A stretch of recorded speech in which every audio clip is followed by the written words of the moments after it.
Does anyone here have a hypothesis of what they think might have caused their MS?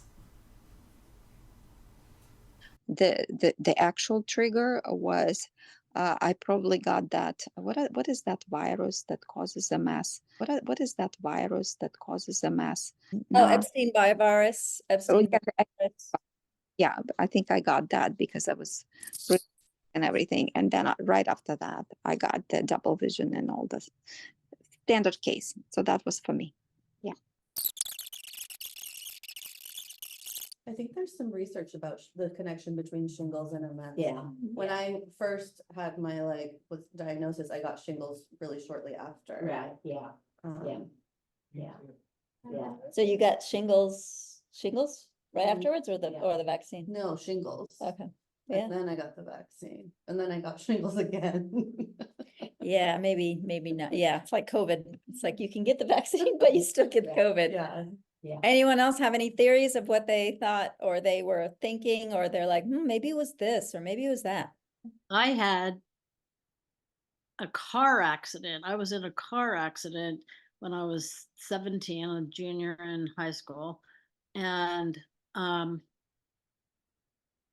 I had a head injury and my entire back, I skidded on the pavement, I guess, with my back. So I was supposed to be a camp counselor that summer, but my parents were going up to Lake Tahoe for a vacation, and they made me go with them because my mom had to debride my back every day and take the scabs off my back, and I had to be on morphine to deal with that. It was so bad. I was shaving my underarms and I couldn't see, the hair or the razor or anything. And so I told my parents, I can't see. And I guess that was optic neuritis. If optic neuritis is the start of MS, that was it. But I didn't have any other symptoms until I had my daughter. And after that, my right side became numb. So I don't know what was the start of it, but it also seemed like I had one virus after another in my life. I had chickenpox and measles and mumps and herpes and all the stuff, maybe slamming my body. I don't know. Could be that, could be car accident.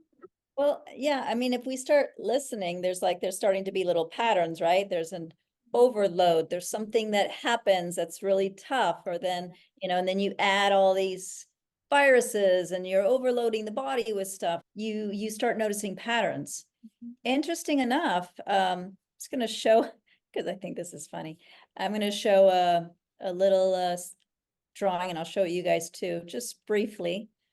This is what science thinks is the cause of MS. Science really looks at MS and says stuff like, well, if you're born in a certain part of the world, or if you're a certain age, or if you don't have enough exposure to sun, or if you have viral loads, right? Or if you're not eating well. And also if you're a woman, and also maybe 1%, 3% chance of genes, right? So this is how currently is, the cause of MS is explained. Is it clear? You guys got it? Nowhere does it say, oh, there might have been an accident, right? I mean, nowhere does it say what happened in your life, right? It can be quite confusing. What's interesting also is that even as recently as the last 2 years, science or medicine research continues to say cause unknown, right? I mean, we have here I pulled out one article, which I think was from 2022. It said, evidence suggests that MS, especially relapsing forms, is influenced by age and sex and pregnancy and serum levels of vitamin D and interactions between genes and environments and infectious disease. So they're really just grasping, right? They're really looking for, well, maybe it's this, was this, was this, was this, was this. But if you look at that chart, you know, it doesn't matter if you're looking at allopathic medicine or even naturopathic medicine. They're telling you, in a sense, that getting MS is a random mix of bad luck, of bad genes, of bad habits, you know, of bad interactions with certain viruses. And you got MS and not your partner or your sibling that maybe had similar interactions, right, to many of those same things. It's almost like, and I know they're not doing this intentionally, but in a way they're saying, hey, you must be broken, or you must be at fault, or you must be unlucky, right? Your pick. And I don't buy it. You guys know me, I'm quite positive, but I don't buy it, right? It's a theory of disease that lacks meaning. It's a theory of disease that didn't interview you guys.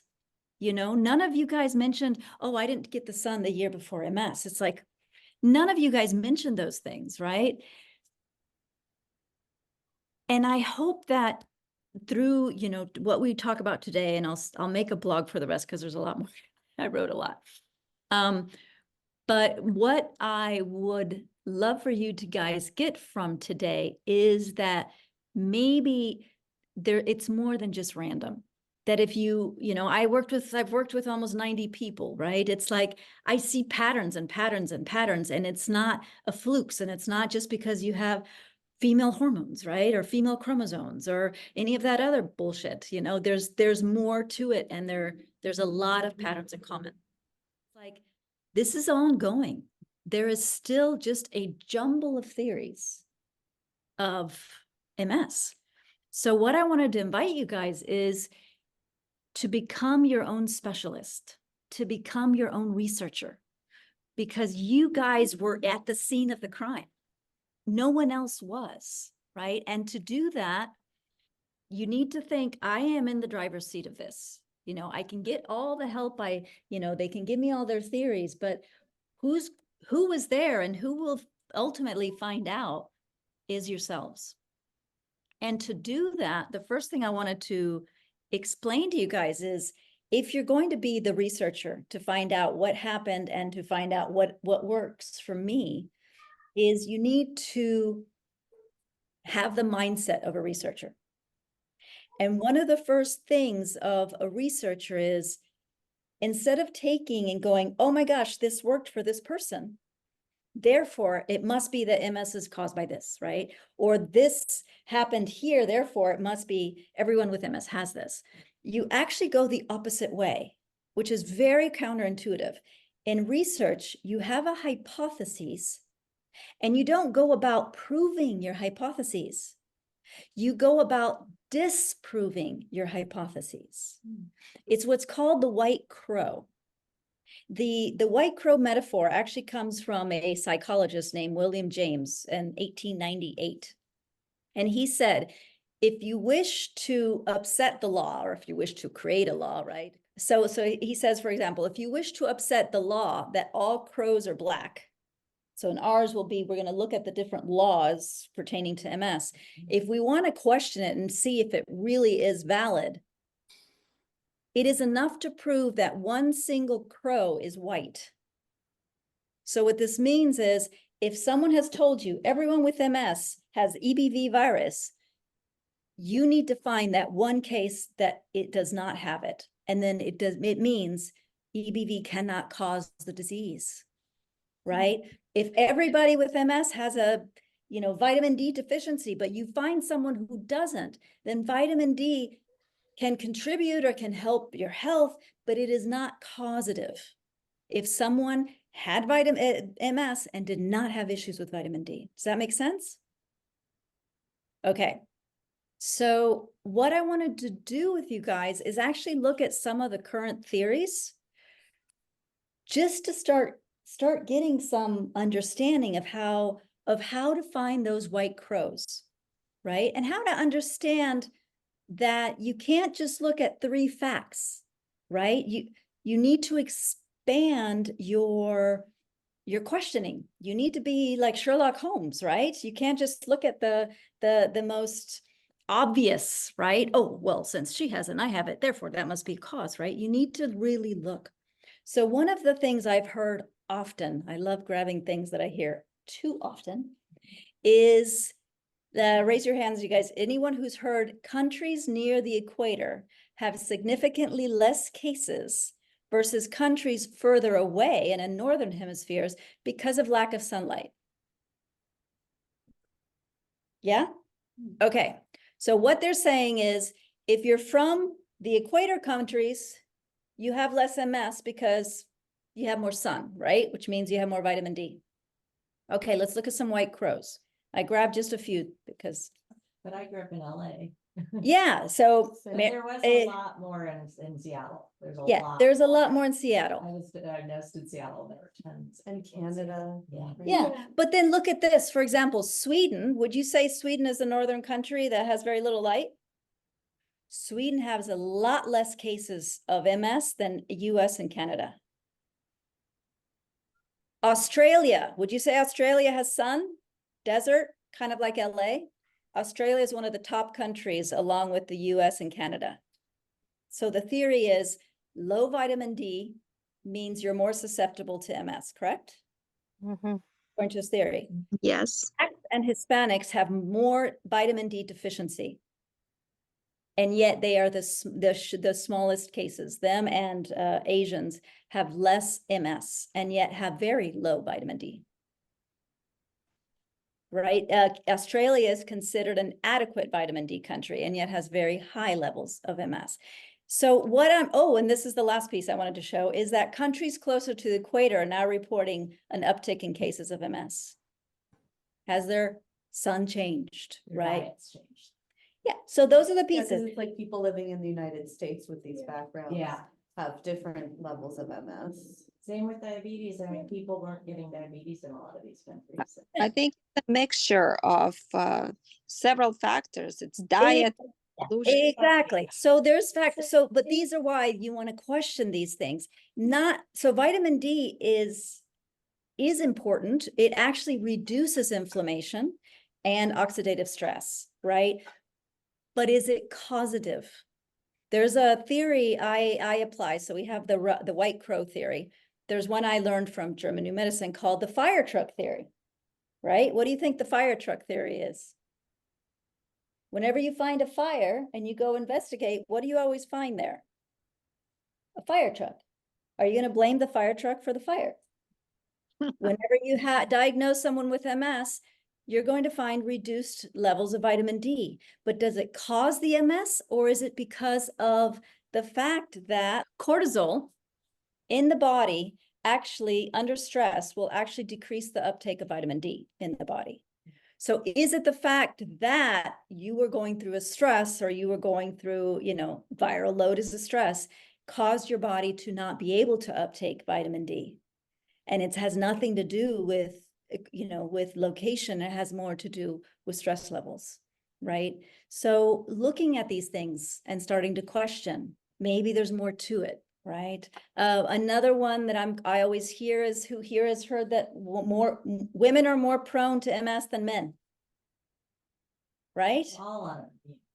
Yeah, exactly. There's a 2024 article that says, I pulled it out, that blames the reason why women have more autoimmune disorders than men are because of our double X chromosome. And there was this whole theory, it just came out in the Stanford news. But let me tell you this little white. Was emotionally involved, more emotions before they say that. Yeah. Yes. But let me ask you this. Did you guys know right now, currently in the US, the proportion's almost 4-to-1, okay? Yeah. However, in the beginning of the 1900s, the proportion was 1-to-1. You cannot blame the X chromosomes. You cannot blame the hormones. If it was 1-to-1 in 1900s and it doubled and it all of a sudden made this huge shift in the 1950s, you need to look further than just, our or you need to look further, right? What's happening in history in 1950? Do you guys know? It's right after World War II. I think Deborah Monte has one. Women are being, taken out of the workforce, and in 1950. All right. So Yeah. how would that maybe affect them, right? How all of a sudden in the 1940, 1945, they have a job, they have a purpose, they're being paid, and all of a sudden they're being moved back out. So there's a lot of elements that we need to look for rather than saying, oh, it must be the X chromosomes, right? It must be that physical thing, right? It's almost like being Sherlock Holmes, and when there's a murder, you just take the weapon and you start studying the weapon and you go, and you think that by looking at the weapon and getting lab tests on the weapon, you're going to find out what happened in the murder scene. No, right? You need to go in there and ask questions and find out the history and the relationship between everybody that was in that room and a lot of other elements than that surface level. Well, there was a knife, so that must have killed him. Yeah, but who was holding the knife, right? Why did they kill him and not somebody else, right? And why with a knife and not whatever with a pillow, right? There, you've got to go deeper. In Sweden, women to men ratio for people born in the 1930s was 1.7 women to every men. In those born between 1971 and 75, that's just a little bitty spot. It doubled 4 women to every man. But in 1980, it lowered to 2.6 women for every man.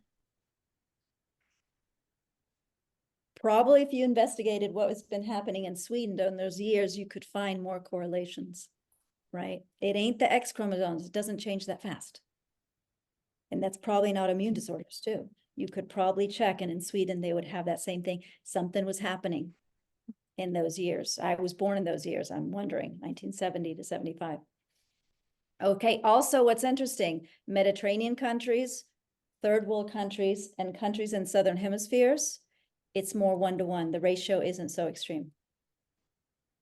Interesting enough. So again, the theory of this Stanford education, that article that just came out about the X chromosome, did not look further than cells, right? He didn't look at 1900. He didn't look at other countries because he was looking for what proves his theory, not what disproves his theory. I am not a scientist, and I disproved it in 5 minutes this morning, right? Smoking. Who has been told, some of you, anyone is smoker, has been told, oh, you shouldn't have been smoking, right? I had several of my clients that feel guilty because it's like, oh, it must have been me, I smoked. Yet again, if you look at women to men, I read women, there used to be more women smokers than men, and now there's actually more men smokers than women. So again, the proportions don't. It doesn't cross over. There's way too many white crows there too. Yeah, it's not healthy for you. Yeah, if you're already having problems, you might not want to have it, but it's not causative, right? I guess the last one, because this one's been really big, EBV. Who has been told EBV causes MS, right? This article happened in Frontiers a couple of years ago, Steinvar virus. I'm going to read the sentence that comes from them. Tell me what the white crow is. 99% of people with MS also contracted EBV in the 5 years before onset. Where's the white crow? How many 1% didn't? 1% didn't. Who hasn't? Exactly. Else has. Exactly. If you read the article, apart from the fact that they say 99%, which means someone contracted MS and they didn't have EBV, is the fact that if you read the article, it said that if they had EBV prior to 5 years before, so maybe they contracted as a teenager and, by the age of 40, they hadn't had MS, the possibility of getting MS was so much lower than 90. So there's our crows again. So I have clients right now that are, preaching to me that, oh, once they get the EBV virus, we'll be done with MS. And I was like, no, you have chickenpox, you have, you have COVID, you have all sorts of viral loads, you have accidents, you have a lot of things that can load your body to the point of it responding in this way, Yeah, right? that's the point. Because I've had all of these, pretty much everything we've talked about. You've been a smoker, you've never Yeah, taken the sun, yeah, no. not a smoker, but all the viruses. Uh-huh. I had a big car accident before. Yes. And I had, the herpes simplex, I had, the chicken pox really Yes. bad. I didn't really go to high school because I was out sick for most of it. Yeah, you had a lot of already body So- stuff going so I on. think maybe what that idea is that I had all of this stuff and it kind of created fertile ground Yes, for the MS to develop, and so it did. exactly. So that's called the diathesis stress model.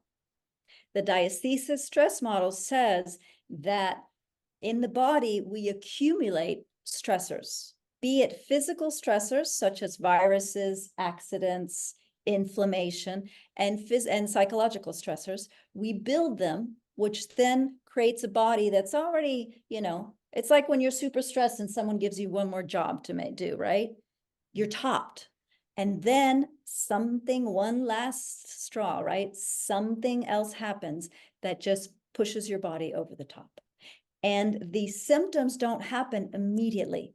They actually happen up to 6 months, even up to 2 years after. It's like the body's dealing with it, and then it stops dealing with Right, it. it's like I had all this stuff happen when I was Yeah. in high school and not much older. In 2006, they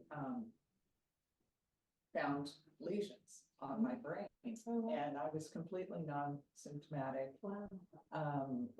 CrossFit, working out, all that kind of stuff, and then it wasn't until, so I saw a neurologist, and they just sort of put it to bed that, well, it is what it is. You have spots on your brain.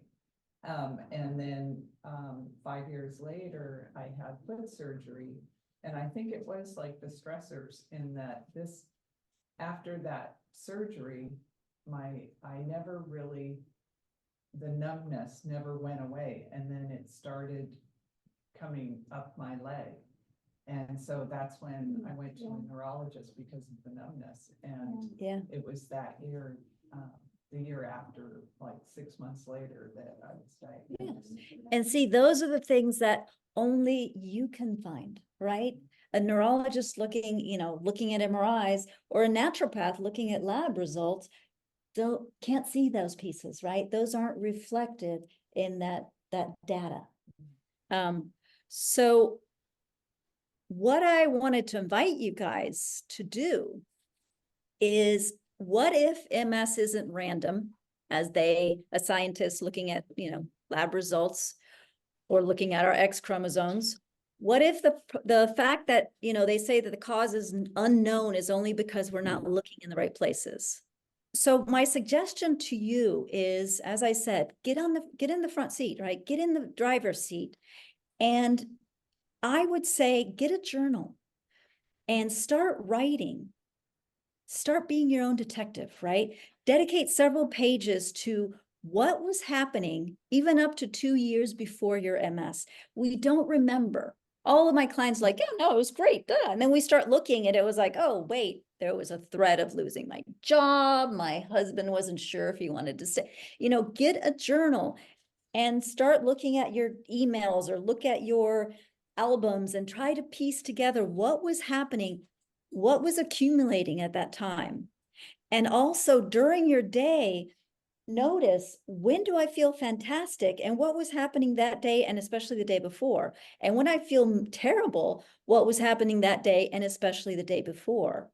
Because you'll start seeing correlations. Like, for example, every time if you're in a rush, if you get the MS hugs, write that down. Interesting enough, I get it here, but I don't get it when I have to go to bed or when I have to do this or that, because you'll start noticing hints and patterns. And I'll tell you this, for example, if you get the MS hugs when you're in a hurry, notice, how does that have to do with what was happening before your MS. Because often we've actually, with my own clients, we play detective and we'll see correlations. That the things that trigger their MS today are very similar in some ways to the things that were happening in their lives before their first symptoms. So that is my suggestion. And What a beautiful invitation. Thank you very much. all right. Now Then I'm you gonna be up all night dreaming about this, thinking about this. you are your own detectives and you are your best, ally to figure this out. All right. See you guys next month. Bye-bye. Yes. Thank you, Ava, and thanks everyone for showing up. Thank Yeah. you. Thanks. Bye-bye. Bye-bye.